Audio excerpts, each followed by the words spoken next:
You ask Tiger to solve. This deals with linear equations with one unknown.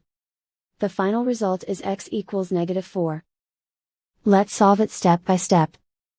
Simplify the expression. Break up the fraction.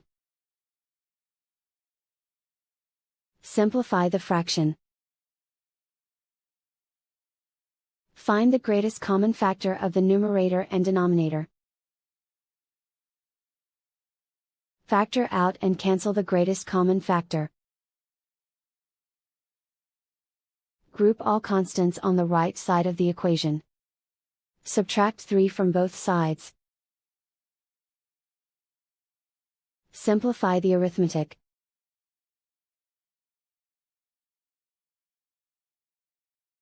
Isolate the x.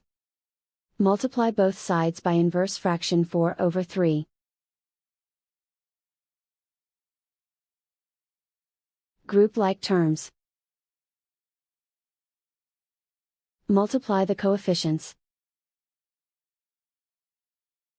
Simplify the fraction. Multiply the fractions. Simplify the arithmetic. And so the final result is x equals -4.